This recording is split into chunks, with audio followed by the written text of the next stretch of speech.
নাম অধীর মজুমদার। কি যে এখানে তার কাঁটার লগে গ্রিপের সাথে একটা মধুর বাসা হয়েছে। সকাল বিকেল মানুষের শুধু কামড়াইতে আছে, মানুষ বাড়ি করে থাকতে পারে না, আতঙ্ক সৃষ্টি হয়ে গেছে। পোকালি বাইরে মাঝে মাঝে বাইরে মানুষের কামড়াইতে আছে, আবার বাড়ি করেও ঢুকে। আজকেও কামড়াইছে? আজকেও কামড়াইছে 4-5 জন হবে। এখন বন দপ্তরের খবর দিয়া এটা বাসাটা ভাঙানোর দরকার।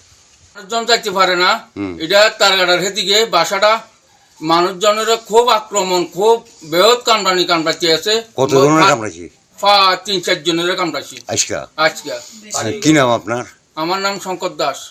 কামড়াইছে ওই যে নিব্বপুরের একজন আইতুল পিন্টু তার ভাইকে আইতুল তারও তার ছেলেরও কামড়াইছে। এরপর আমরা পুষ্কুনিত করছি, পুষ্কুনিত থেকে আর রক্ষা পাইতেছে না। আমরা বাড়ির যে কোনো রকম আগুন টাগুন দিয়ে এরপর তার ইয়ে করে হসপিটাল নিয়েছি।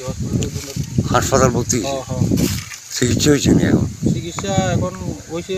এটা কোন গাঁও সভা? ওই তো নিব্বপুর জামুনদার টিলা চলাফেরাই বন্ধ করে দিয়েছে। কোন জায়গায় এটা চলাফেরা বন্ধ?